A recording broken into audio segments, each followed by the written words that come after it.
Falemos então sobre relacionamento.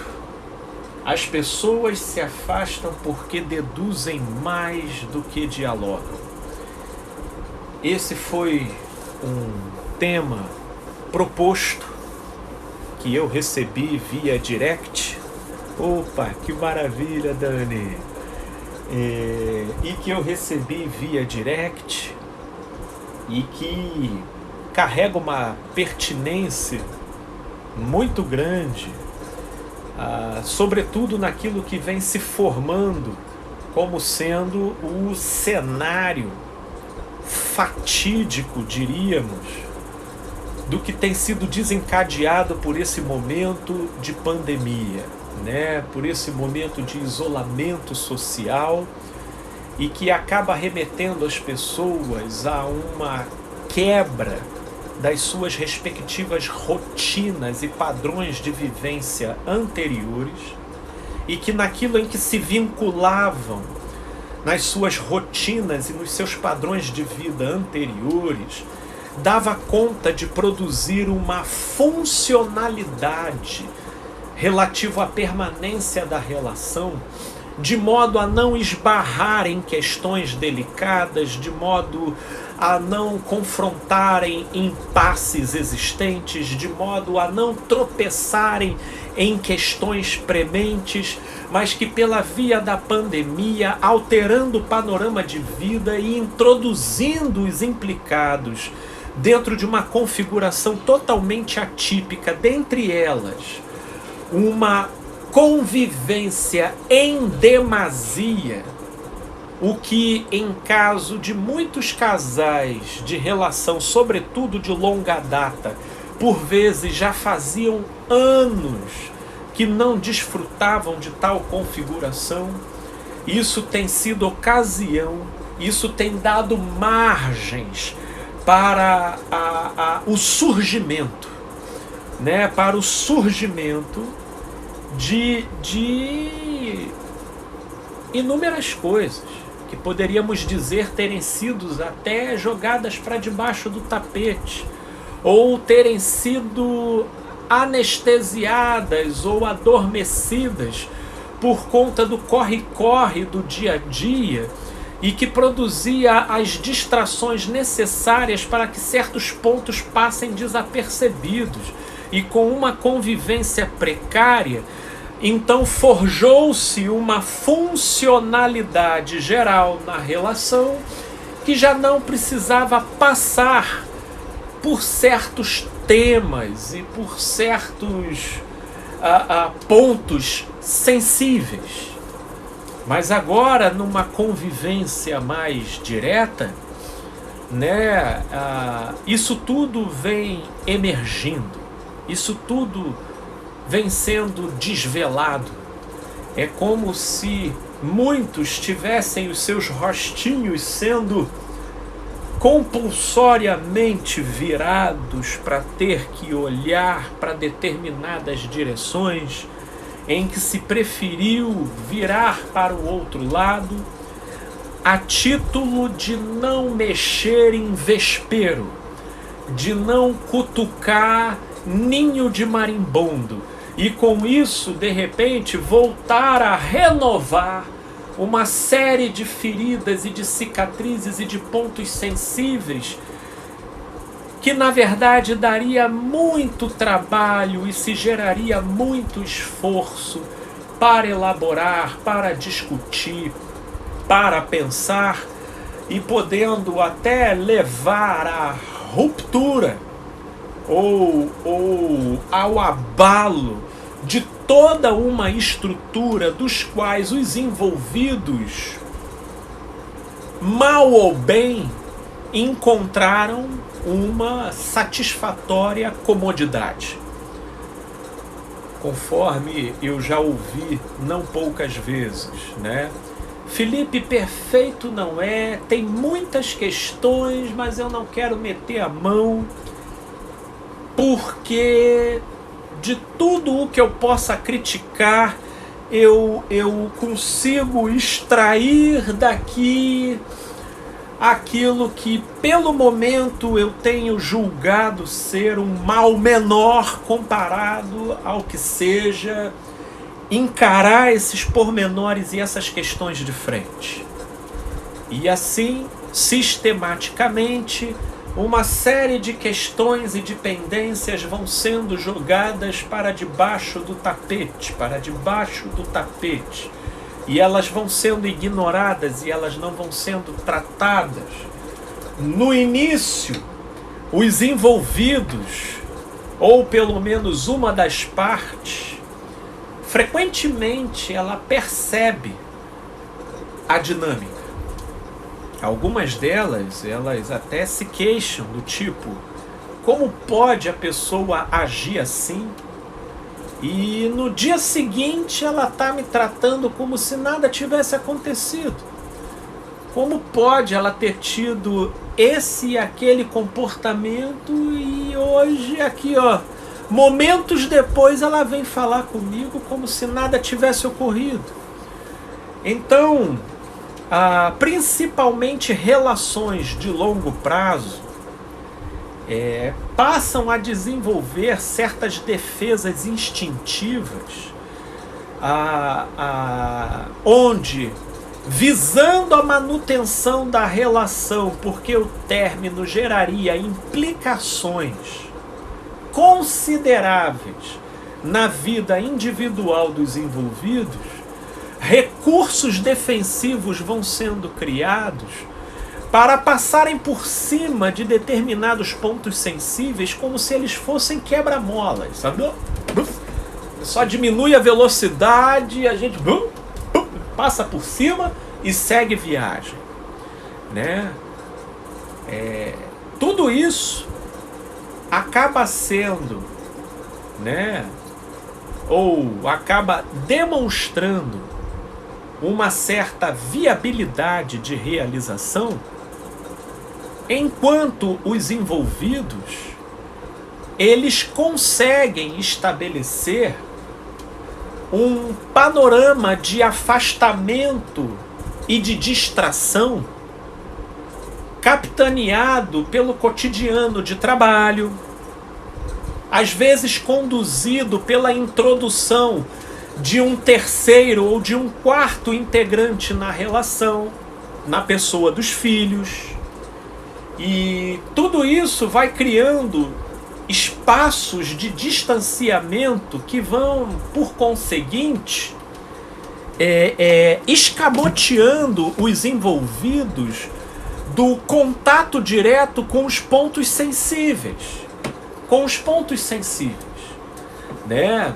E enquanto esses pontos eles se estabelecerem dentro da relação e propiciarem distanciamentos que acabam se tornando como álibis, né, para a manutenção da relação, sem que cada qual se possibilite a uma autorrevisão, a fim de que se ajuste uma harmonia adequada na relação, então o todo da relação vai assumindo e vai se solidificando e se assentando nas bases desse tipo de configuração, onde o casal carrega inúmeras pendências, dos quais eles não podem entrar, eles não podem tocar, eles não podem refletir,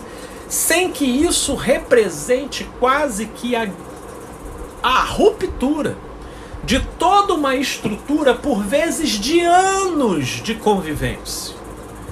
E aí o medo de que isso tudo possa ruir e desmoronar vai levando os envolvidos a uma estratégia de adiar, de se distanciar, de se alienar e de, na medida do possível, se esquivar sob os mais diversos álibis que a vida vai fabricando no dia a dia, mas dependendo da quantidade e da intensidade desses descompassos e desses desencontros, isso vai se acumulando, isso vai se acumulando, isso vai se acumulando, até o ponto que a vida, na sua própria dinâmica, estabelece mudanças de panorama, onde nessa mudança de panorama,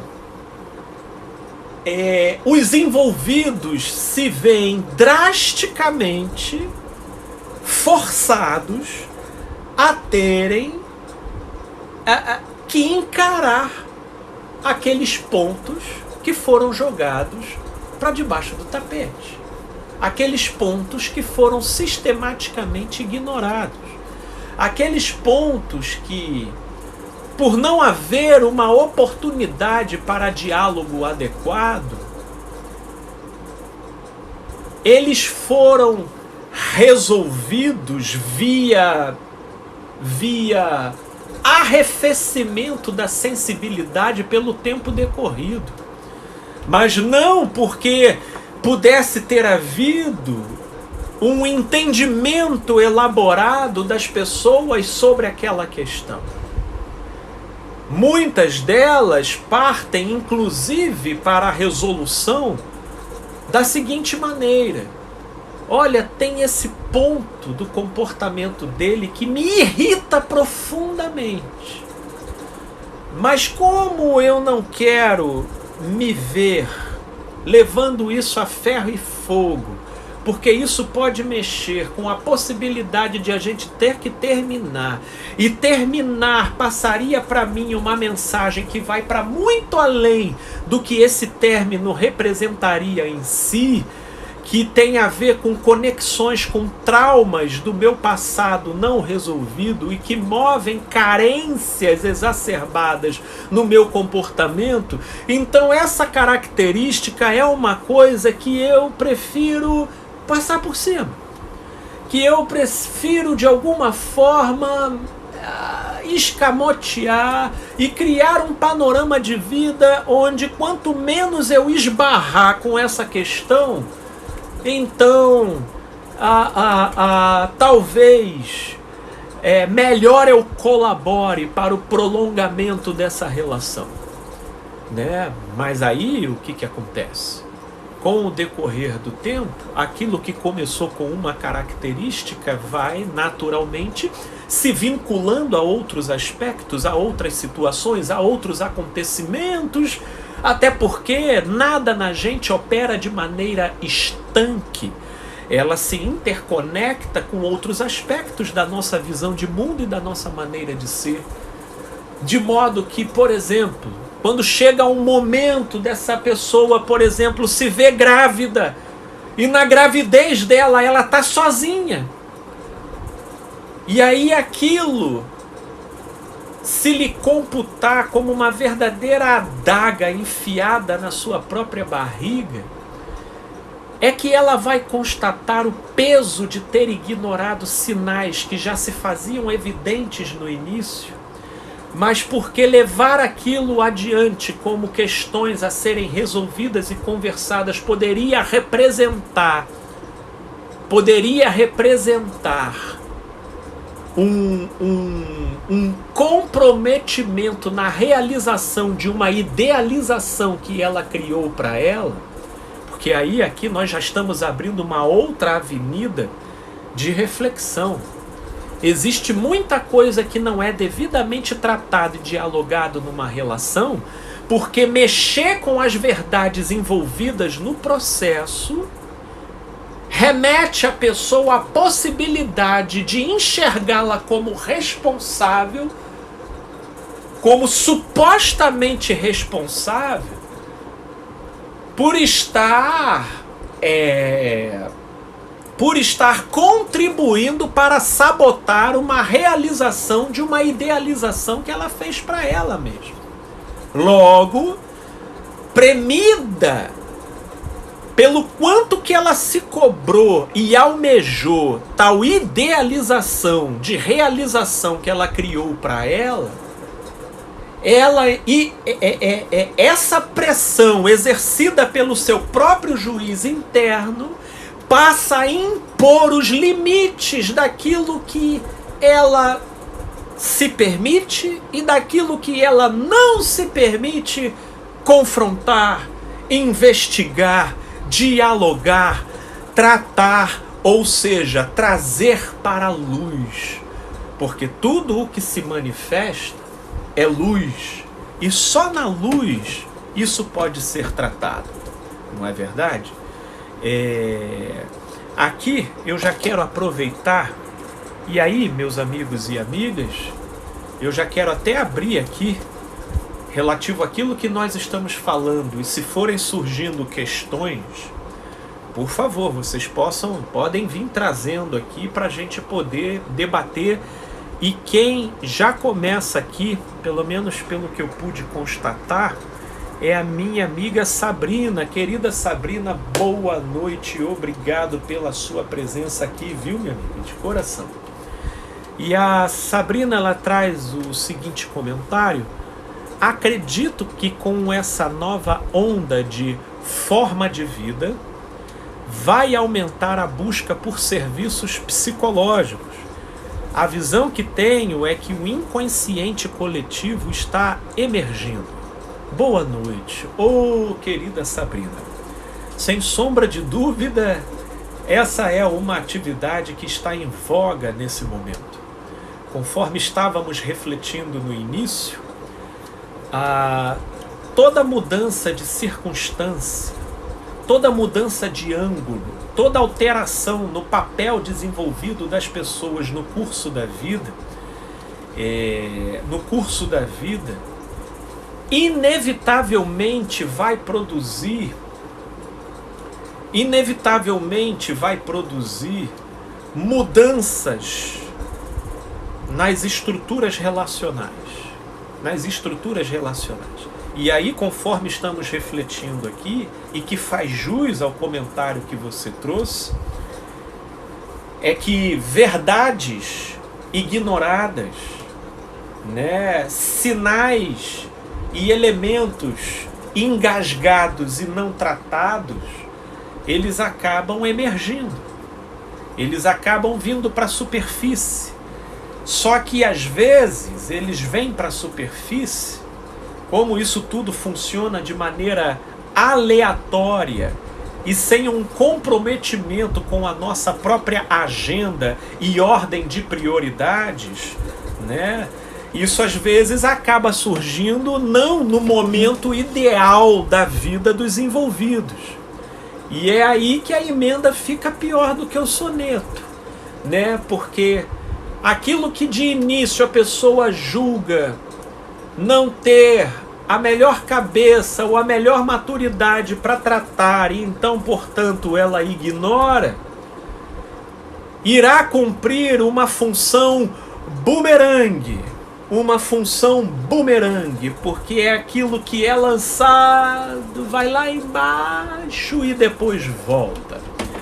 E volta, por vezes, num cenário onde os envolvidos estejam cheios de fragilidades, com problemas de natureza outras, e onde o retorno daquele bumerangue vem apenas, em alguns casos, como uma gota d'água, em outros casos, como aquilo que quebra a vidraça da casa e traz um transtorno danado, enfim.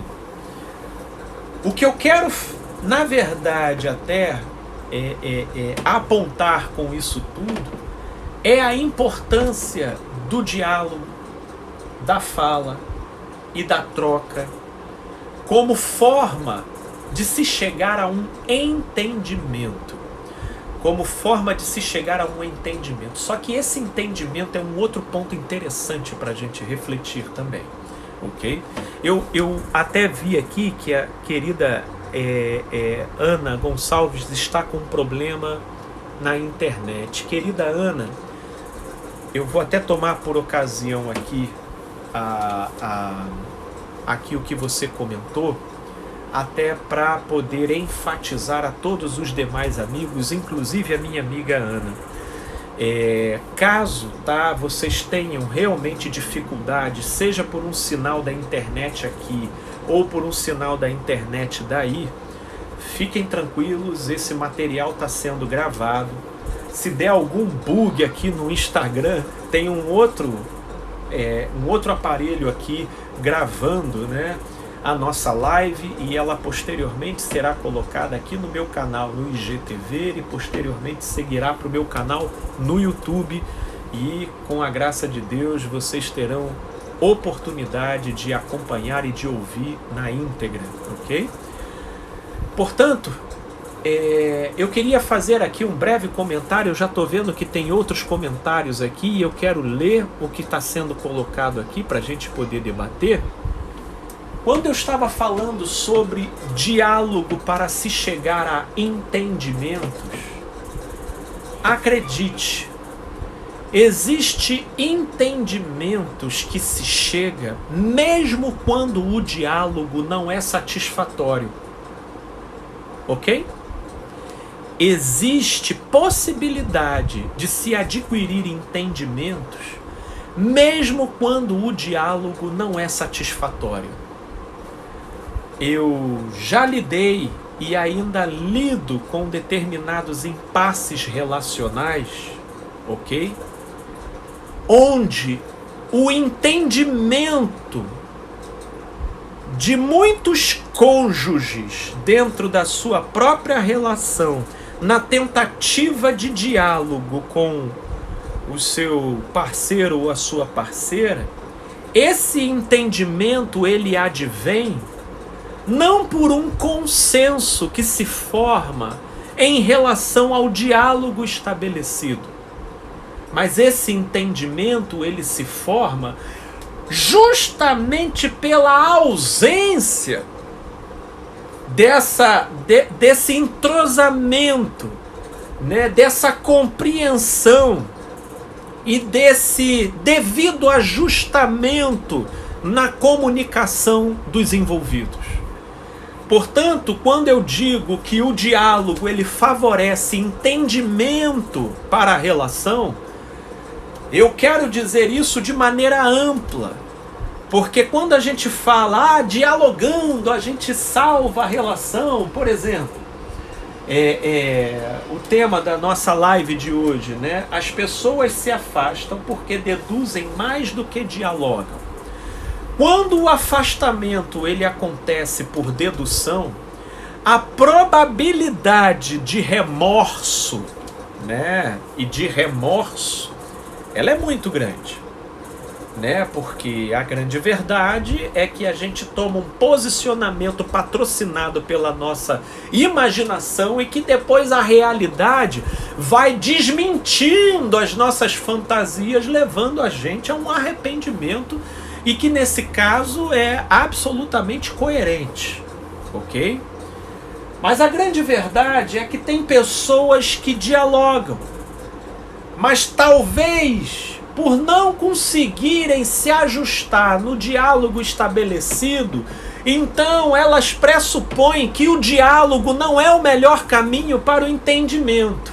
E é aqui que eu quero ampliar a nossa compreensão pela reflexão de que via diálogo é possível entendimento, mas não um entendimento que propicie o pleno entrosamento entre as partes, mas o entendimento relativo à denúncia de que esse entrosamento pretendido talvez não seja possível.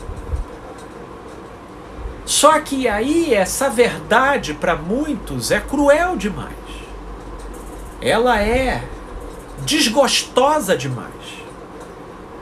E esse é o tipo de coisa que opera por uma via delicadíssima. E eu sei que eu estou aqui num terreno escorregadio, porque frequentemente no que tange a uma relação, a gente sempre elege a traição, ou a violência física, ou esses acontecimentos mais bombásticos como aquilo que seriam os pretextos favoráveis para o término de uma relação. E de fato o são. Porém existem outros elementos, outras situações e outras realidades cujo impacto impacto é muito mais sutil do que essas que nós citamos. Mas eles possuem um poder de desgaste contínuo. Eles possuem um poder de irem minando as bases de maneira a, com o tempo, fragilizar a relação. Fragilizar a relação. E é aí que entra o diálogo, por vezes, como sendo aquele meio que favorecerá ao sujeito a conclusão de que o entrosamento pretendido, por vezes, não é possível na relação com aquela pessoa. E aí nós temos, pelo menos, um passo na direção de uma definição.